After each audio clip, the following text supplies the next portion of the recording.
Good morning बच्चों। तो चलिए आज हम आ गए हैं आज का सेशन लेकर के, जिसमें आप लोगों को लीनियर इक्वेशन का जो इनटू वेरिएबल्स है, इसमें आपको क्वेश्चन बनाना हम सिखाएंगे। ये न्यूमेरिकल टाइप क्वेश्चन है जिसमें आपको कुछ दिया रहता है, सवाल दिया रहता है। इसमें आपको सवाल दिया रहता है, उसको आपको सॉल्व करके दिखाना रहता है। जैसे सपोज कीजिए कोई आदमी कितना किया, दो टाइप करके क्वेश्चन रहता है, उसको आपको सॉल्व करके देखना होता है जो कितना उसका वैल्यू निकल रहा है। तो इसमें वैल्यू न्यूमेरिकल क्वेश्चन ये है। चलिए, क्योंकि इसमें न्यूमेरिकल क्वेश्चन बहुत ज्यादा बच्चे ऐसे होते हैं जो न्यूमेरिकल क्वेश्चन में फंस जाते हैं, और इसलिए चलिए हम इसको देखते हैं कैसे बनाने का तरीका है।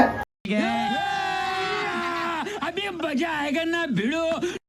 न्यूमेरिकल क्वेश्चन को बनाने के लिए बच्चों को सबसे ज्यादा आपको एक चीज देखना होता है कि इसमें जो है क्या पूछ रहा है। इसमें ये जो न्यूमेरिकल क्वेश्चन होते हैं, ये बस पढ़ना और समझना, ये इसमें ज्यादा बेस्ट होता है। जब तक आपको समझ में नहीं आएगा तब तक आप इसमें बना नहीं सकते हैं। तो इसके लिए जो सबसे बड़ी जरूरी बात है, उसे समझना होता है कि क्वेश्चन हमारा क्या कह रहा है। और अगर आपको क्वेश्चन को रीड करने आ गया तो आप इसको सॉल्व कर सकते हैं। चलिए इस क्वेश्चन को हम डिस्कशन करते हैं, फिर आगे बात करते हैं।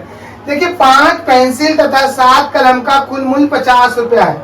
यहाँ पे देखिए पेंसिल में कल बताया हुआ था, लीनियर इक्वेशन में पहले ही बताया हुआ था, एक स्टोरी के माध्यम से भी बताया हुआ था। जो उसमें जो है कोई आदमी घूमने जाता है तो उसको ये चीज पसंद आ गई हो, मतलब दो इस लीनियर इक्वेशन में दो चीज के बीच कंपेयरिंग होता रहता है। जो ये खरीद लिया, कंपेयरिंग क्या कहेगा, दो चीज खरीद रहा है, उसका मूल्य निर्धारित करना होता है। तो इसमें आपको क्या है, पेंसिल दिया हुआ है, कलम दे दिया हुआ है। तो सबसे पहले आप यहाँ पे लिख दो लेट। चलिए हल करते हैं। इसमें आप लिख दो लेट प्राइस ऑफ पेंसिल, या पेंसिल का मूल्य दे दो।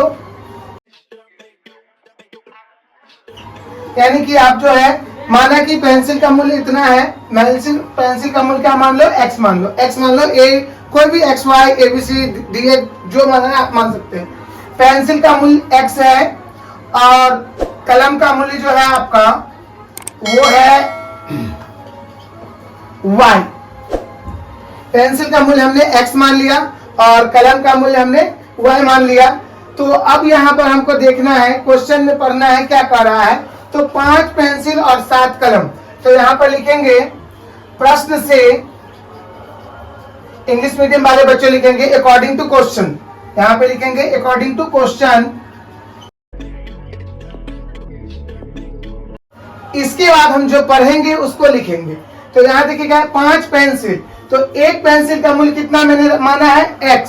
तो 5 है तो क्या हो जाएगा, 5x हो जाएगा। क्यों हो जाएगा, अगर एक कलम का दाम अगर मैंने सपोज कीजिए 5 रुपया माना, तो अगर मैं बोलूंगा 5 का तो क्या हो जाएगा, 5 यहाँ पर है, एक का 5 निकल रहा है और 5 लेना है, तो 5 को मल्टीप्लाई करेंगे तो कितना आ जाएगा, 25 आ जाएगा। आप इसको इस तरह से भी देख सकते हैं। अगर एक पेंसिल का मूल्य मैंने 5 रुपया रख दिया, जो चलिए भाई ये आप मुझे एक पेंसिल है, इसे मैं 5 रुपया के हिसाब से दूंगा, तो मैं बोलूंगा जो मुझे आप ऐसा 10 पेंसिल दे दो। तो आप क्या बताओगे, मैं अगर दुकानदार हूं तो मैं क्या बोलूंगा कि ठीक है, तो मैंने आपको 5 रुपए के हिसाब से दिया, आप मुझे 50 रुपया दे दो। यानी कि उसको उससे क्या करेंगे, मल्टीप्लाई करेंगे, या ऐड मेथड चाहिएगा तो उतना बार उसको ऐड कर सकते हैं। तो उसी लिए यहाँ पे मैं एक का मूल्य क्या माना हूँ, x माना हूँ, और मुझे लेना कितना है, 5 पेंसिल लेना है। तो 5 पेंसिल का मैंने मूल्य कितना ले लिया, 5 पेंसिल का मेरा मूल्य क्या हो जाएगा, 5 पेंसिल है और एक का मूल्य x है, यानी कि एक का मूल्य 1 होगा, तो 5 मल्टीप्लाई 1, उसी पर 5 मल्टीप्लाई x, तो क्या हो जाएगा 5x। तो 5x है। इसके बाद आपको कह रहा है 7 कलम का मूल्य। अब इसमें ऐड कर दीजिए बच्चों। कहिएगा सर क्यों आपने 7 कलम को ऐड ही किया, माइनस क्यों नहीं किया, मल्टीप्लाई 7 को क्यों नहीं किया, क्योंकि अलग से है। यहाँ पे दो सामान खरीदा जा रहा है, एक पेंसिल खरीदा जा रहा है, एक साइड आपका कलम खरीदा जा रहा है। पेंसिल का मूल्य और कलम, सपोज कीजिए आपको अगर बताया जा रहा है जो 2 लड्डू ले लीजिए, 2 पेड़ा ले लीजिएगा, तो दोनों का मूल्य तो आपको ऐड करके उस दुकानदार को देना होगा। आप कहाँ थे ज्ञानी बाबा। उसी तरह यहाँ पे 5 पेंसिल का मूल्य हो गया और 7 कलम का मूल्य हो गया। तो कलम का मूल्य मैंने y माना है, तो क्या हो गया 7y। टोटल का मूल्य कितना रुपया हो गया, तो टोटल का मूल्य मुझे कितना चुकाना पड़ेगा, 50 रुपया चुकाना पड़ेगा। तो ये देखिए आपका इक्वेशन निकल गया है, a1 b c ax bx और c करके आ गया है। तो ये मेरा हो गया फर्स्ट इक्वेशन। इसी तरह से इस तरह से मेरा एक इक्वेशन पूरा हुआ और इसी तरह से फिर से मैं दूसरा इक्वेशन निकालूंगा। तो यहां देखिए, फिर यहां पर लिख देंगे पुनः प्रश्न से, यहां पे लिख देते हैं पुनः प्रश्न से, अगेन अकॉर्डिंग टू क्वेश्चन। इसमें देखिए 7 पेंसिल तथा 5 कलम का कुल मूल्य 46 रुपए है। क्या बताया गया है? 7 पेंसिल है, तो 7 पेंसिल की जगह पर यहाँ पे मैं जैसे 5 पेंसिल लिया था, तो अब क्या ले लूंगा? 7 पेंसिल का मूल्य ले लूंगा और 5 कलम का कुल मूल्य, 5 कलम का मतलब 5 वाई हो गया, उसका कुल मूल्य कितना है? 46 रुपया है। तो इस प्रकार मेरा 2 इक्वेशन बन गया, 7 पेंसिल और 5 कलम का मूल्य 46 रुपया, दोनों को मिला करके मुझे कितना देना है? 46 रुपया। इस तरह से मेरा 2 इक्वेशन बन गया। अब इक्वेशन को सॉल्व करेंगे और सॉल्व करके जो आंसर आएगा वो मुझे हो जाएगा।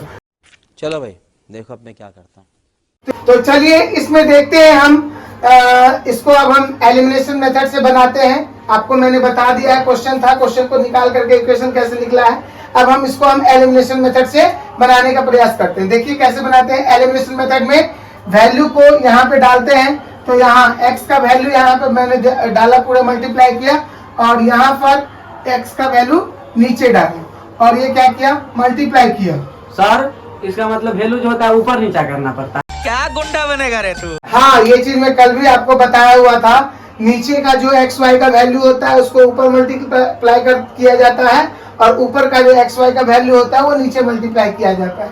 यही एलिमिनेशन मेथड से बनाया जाता है। एलिमिनेशन मेथड का तरीका ही यही। तो चलिए अब यहाँ पे हम 7 7 जा 49 एंड 350 है, 35x plus 25y equal to. अब चलिए यहाँ देखिए, ये मल्टीप्लाई करने के बाद हम क्या करते हैं? माइनस करते हैं। और आप जानते हैं अल्फाबेट का जो भी माइनस होता है इसको हम वो पूरा का पूरा साइन चेंज कर देता है पूरे लाइन का।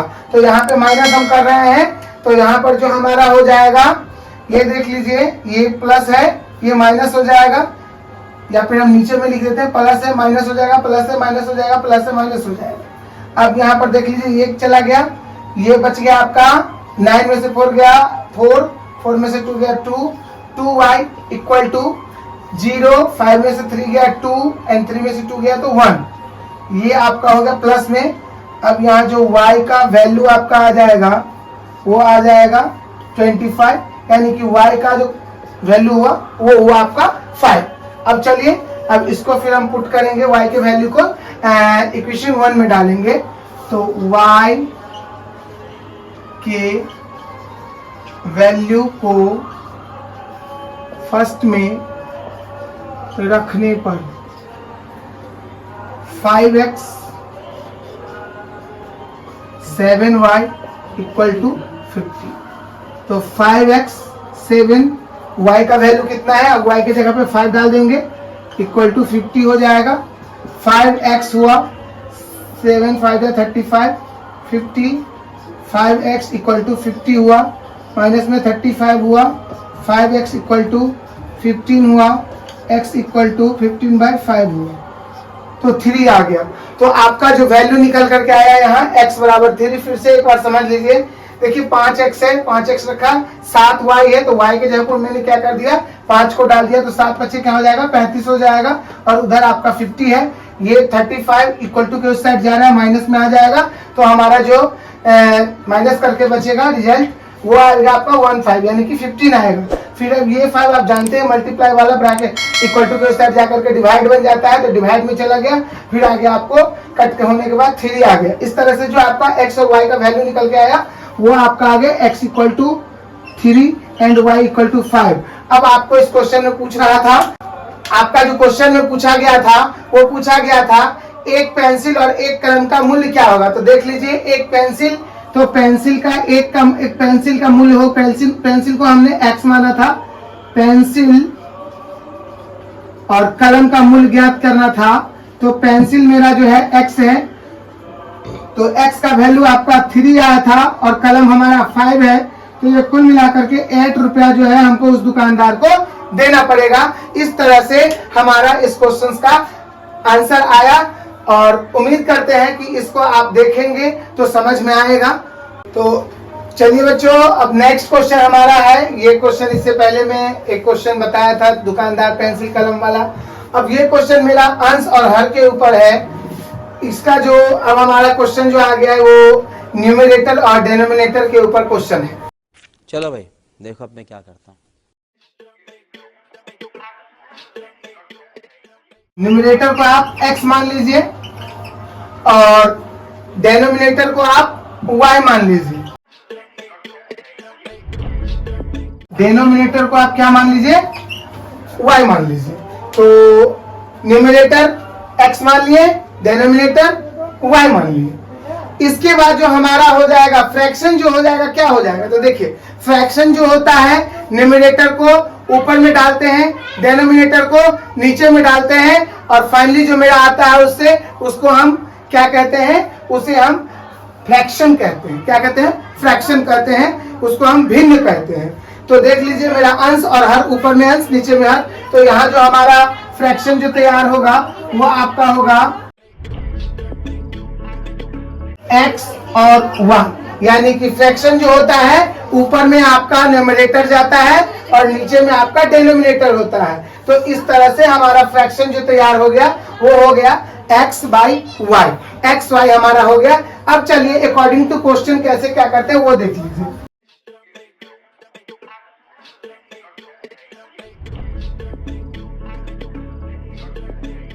तो प्रश्न के अनुसार हमारा जो हो जाएगा ये क्या हो जाएगा? देख लीजिए प्रश्न के अनुसार हमारा क्या कर रहा है उसको देखना है, वो पढ़ना है, देखना है, समझना है। देखिए क्या कर रहा है, यदि अंश में एक जोड़ दिया जाए, यानी कि आपका न्यूमरेटर जो है, न्यूमरेटर में अगर 1 को ऐड करना है तो चलिए न्यूमरेटर क्या है आपका? न्यूमरेटर आपका x है, इसमें आपको क्या ऐड करना है? 1 ऐड करना है। क्या ऐड करना है? 1 ऐड करना है। तो न्यूमरेटर आपका 1 ऐड हो गया और डिनोमिनेटर से 1 को माइनस कर देना है। तो डिनोमिनेटर से आपका 1 अगर माइनस हो जाएगा तो ये क्या हो जाएगा? ये इसका जो फ्रैक्शन है वो 1 बदल जाता है, यानी कि फ्रैक्शन जो इसका हो जाता है वो 1 हो जाता है। बात समझ में आया? इसका क्वेश्चन क्या बोल रहा है, यानी कि देखिए यहाँ पे देखिए फिर से, we add on to the numerator add 1। क्या 1 ऐड करना है? किसमें? न्यूमरेटर में 1 जोड़ देना है अंश में। तो अंश में मैंने 1 जोड़ दिया and subtract 1 from the denominator, और 1 घटा देना है। कहां से? डिनोमिनेटर से। तो डिनोमिनेटर से मैंने 1 घटा दिया, then the fraction changes to 1, और फ्रैक्शन जो हो जाता है उसको हम 1 कहते हैं। तो 1 ऊपर में है तो नीचे भी 1। अब इसको हम कैलकुलेट कर देते हैं। तो x plus 1 equal to y minus 1 होगा। x माइनस 1 इक्वल टू -1 -1, तो x minus 1 equal to -2। x minus y equal to -2 आपका जो है फर्स्ट इक्वेशन बना। फर्स्ट इक्वेशन जो हमारा बना वो बना x minus y equal to -2। ये हमारा फर्स्ट इक्वेशन बना। अब चलिए उसी तरह फिर दूसरे इक्वेशन को बनाते हैं। अगेन अकॉर्डिंग टू क्वेश्चन, यानी कि पुनः प्रश्न से। इसमें आप फिर से देख लीजिए क्या कर रहा है आपका, यदि हर में 1 जोड़ दें, केवल यहां पर बोल रहा है if we add 1 to the denominator. तो नेक्स्ट अब हमारे इस पार्ट में देख लीजिए, यदि हर में 1 जोड़ना है, यानी कि नीचे, यानी कि डिनोमिनेटर में आपको 1 जोड़ना है। तो डिनोमिनेटर में जोड़ना है तो आप इसको यूं ही छोड़ दे एज इट, और डिनोमिनेटर में जाकर के 1 को आप ऐड कर दो। तो जो हमारा क्वेश्चन हो जाता है, यानी कि हमारा जो फ्रैक्शन बन जाता है वो 1/2 के फॉर्म में आ जाता है। अब इसको आप मल्टीप्लाई कर दो, तो y plus 1 2x minus y equal to 1, और ये जो आया आपका सेकेंड इक्वेशन आ गया। अब मेरा फर्स्ट इक्वेशन तैयार है, सेकेंड इक्वेशन तैयार है। तो क्या नाचो मैं? अब इसको जो है आप हल कर लेंगे, आपका फाइनल आंसर आएगा। तो चलिए मैं खुद इसको हल करके दिखाता हूँ। सर थोड़ा इसमें सर फिर से समझा दीजिए सर, इसमें थोड़ा डाउट है। क्या गुंडा बनेगा रे तू?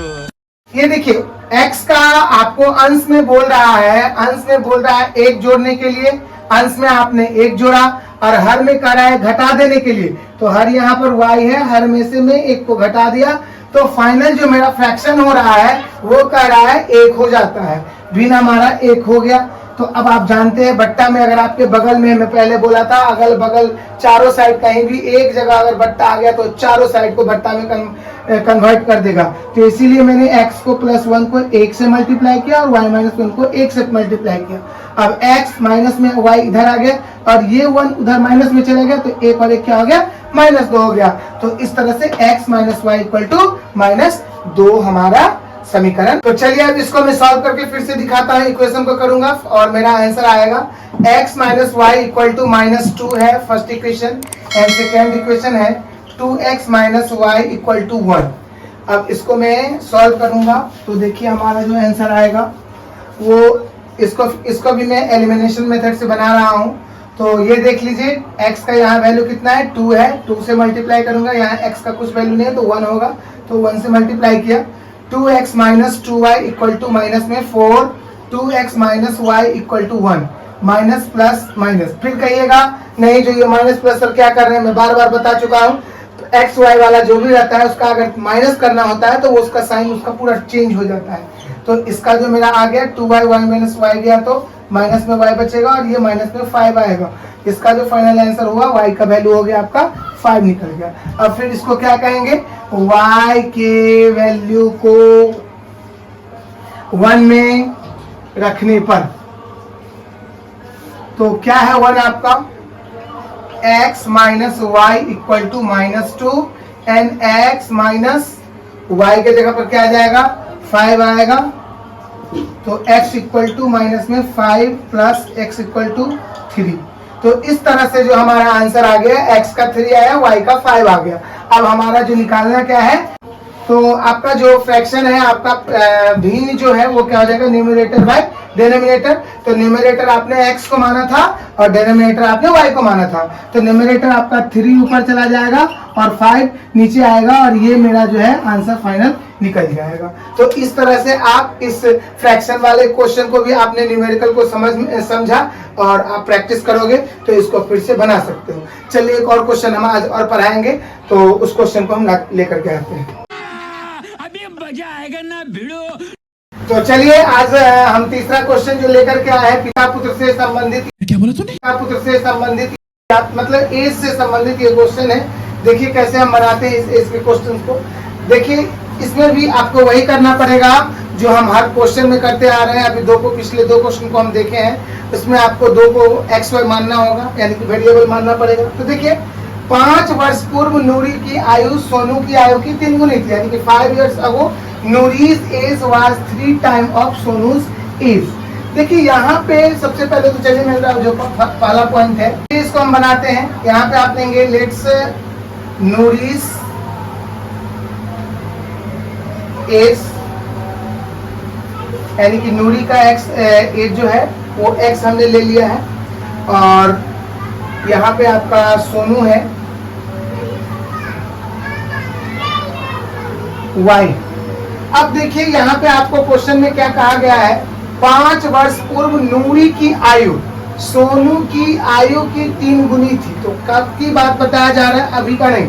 अभी जो है प्रेजेंट एज मैंने मान लिया है, प्रेजेंट नूरीज का एज जो है x है और प्रेजेंट सोनूज का जो एज है वो y है अभी प्रेजेंट। तो अभी अगर x y है तो आज से पीछे साल क्या जाएगा, अगर आज से मैं 2 साल पहले जाऊं तो सिंपल सी बात है, आज अगर मैं 10 का हूं तो 2 साल पीछे जाऊंगा तो 8 होऊंगा, पीछे 3 साल जाऊंगा तो 3 माइनस, मतलब जितना साल जाऊंगा वो माइनस होता चला जाएगा। तो उसी के अकॉर्डिंग यहाँ देखिए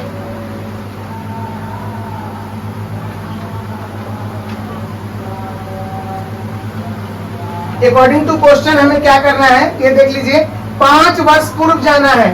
तो 5 वर्ष पूर्व आइए, 5 साल इसमें से भी माइनस कर दीजिए और 5 साल y में से भी माइनस कर दीजिए। इसके बाद देखिए 5 साल पूर्व नूरी की जो आयु है वो सोनू की आयु की 3 गुनी है। बस यहीं पे थोड़ा सा तामझाम है, इसको थोड़ा देखिए तो समझ में आ जाएगा।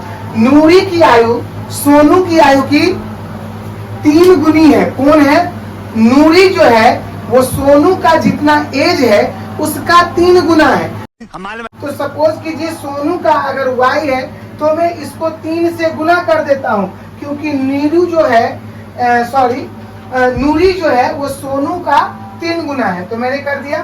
फिर इसका क्या हो जाएगा x माइनस 5 फिर y माइनस 15। इसका फिर मेरा जो आएगा फाइनल ये आ गया x, ये y उठ करके इधर आ गया तो 3y, ये माइनस में 15 है, ये 5 उधर हो जा रहा है 5, तो ये जो हो जाएगा वो हो जाएगा 3x माइनस 10। ये हमारा फर्स्ट इक्वेशन बना। अब चलिए हम देखते हैं सेकेंड इक्वेशन क्या कहते हैं। फिर से समझ लीजिए, नूरी को यहाँ पर ये बहुत ज्यादा दिक्कत होता है, जो मल्टीप्लाई आखिर किस में किया जाए, बच्चे कंफ्यूज हो जाते हैं। तो देखिए नूरी की आयु सोनू की आयु की 3 गुनी है, तो सोनू का जितना एज है उसका 3 गुना नूरी है। तो सपोज कीजिए सोनू अगर 5 साल का होगा तो उसका 3 गुना, तो नूरी कितना हो जाएगा 15 हो जाएगा। इसी के लिए इसमें हम गुना ना करके इसमें करेंगे, इस चीज हमेशा याद रख लीजिएगा। चलिए आगे फिर देखते हैं नूरी की आयु। अब अगला पड़ाव आ गया, ये पूरा एक इक्वेशन मिल गया। अब अगला पड़ाव आ गया नूरी की यानी कि 10 वर्ष पश्चात। अब देखिए ये बिफोर था, तो आफ्टर में आप देख लीजिए फिर क्या करेंगे। अगेन अकॉर्डिंग टू क्वेश्चन, तो यहाँ पर देख लीजिए 10 वर्ष पश्चात, तो 10 वर्ष पश्चात का मतलब हो गया आज से 10 साल बाद, तो बाद का मतलब प्लस कर दीजिए, फिर y प्लस 10 कर दीजिए।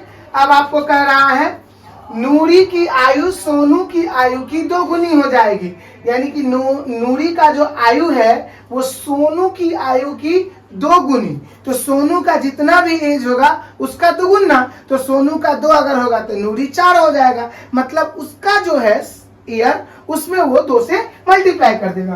तो यहाँ उसी तरह मैं 2 से मल्टीप्लाई कर दूंगा, फिर x plus 10 equal to 2y plus 20। चलिए इसको आगे हम कंटिन्यू करते हैं। चलिए x प्लस 2 था, x plus 10 equal to 2y plus 20, तो इसको x यहाँ पे रख दिए, ये 2y इधर आ गया, ये 20 है, ये 10 इधर गया, x minus 2y equal to 10 आ गया। ये हमारा सेकेंड इक्वेशन आ गया। फर्स्ट इक्वेशन मेरा x माइनस 3y है इक्वल टू माइनस 10 है, और ये हमारा सेकेंड इक्वेशन आ गया। चलिए अब इसको हम बना करके देखते हैं कैसे बनता है। तो फर्स्ट इक्वेशन मेरा है x minus 3y equal to minus 10 and x minus 2y equal to 10। ये मेरा सेकेंड इक्वेशन हुआ। ये मल्टीप्लाई हो गया, वही आपको हम एलिमिनेशन मेथड से बना के दिखा रहे हैं। ये आपका x का वैल्यू 1 आ गया, ये भी 1 आ गया, क्योंकि यहाँ पे कोई कुछ नहीं है। अब चलिए x minus 3y equal to minus 10, x minus 2y equal to 10। ये आपका साइन चेंज होगा, ये मैं कितना बार आपको बता चुका हूँ। तो ये गया, ये माइनस में 3y में से 2y गया, तो ये यहाँ पे y बच जाएगा। अच्छा एक चीज और देख लीजिए, आप लोग कंफ्यूज मत यहाँ पे हुआ कीजिए। देखिए माइनस में 3y है, मैं एक स्टेप बढ़ा के दिखा देता हूँ। ये प्लस में 2y है, ये माइनस में 10 है, ये माइनस में 10 है, क्योंकि चेंज हो गया। याद रखिएगा ये चेंज वाला हम साइन लेंगे, ना कि दूसरा वाला, पहले वाला। तो ये हो गया आपका माइनस में y आया, माइनस में 20 आया, माइनस से माइनस कट गया, y इक्वल टू 20 आया। अब मैं y के वैल्यू को पुट करूंगा, y के वैल्यू को फर्स्ट में रखने पर, तो फर्स्ट हमारा जो है क्या है, फर्स्ट इक्वेशन मेरा है x minus 3y equal to minus 10। तो x के जगह पे कुछ नहीं, 3, y के जगह पर आपका क्या आ जाएगा, y का वैल्यू है कितना 20, माइनस में 10 है, तो x minus 60 equal to minus 10 and x plus 60, because sorry यहाँ पे उस साइड जा रहा है, प्लस हो जाएगा, तो x का वैल्यू जो आएगा वो 50 आएगा। इस तरह से आप देखिए x का जो निकल गया आपका वो 50 निकला, y का जो निकल गया वो आपका 20 निकला। और हमारा जो ये क्वेश्चन बता रहा था, क्वेश्चन को पूछ रहा था, क्वेश्चन में आपको पूछ रहा है जो बताइए नूरी और सोनू की आयु की प्रेजेंट एज क्या है। तो प्रेजेंट एज आपका नूरी की, ये नूरीज का है और ये सोनू का है। तो इस तरह से हम जो है इस क्वेश्चन को बनाएंगे। मैं बार बार एक चीज रिपीट कर रहा हूँ, ये क्वेश्चन जो भी है बेस है वो पढ़ने के ऊपर है, अंडरस्टैंडिंग के ऊपर है। अगर आपका अंडरस्टैंडिंग ठीक रहेगा तो क्वेश्चन 100% बनेगा। बस केवल पढ़ करके रिपीट करके देखिए जो क्या कब कैसे होता है। इस तरह से आज का मेरा वीडियो खत्म हुआ। धन्यवाद।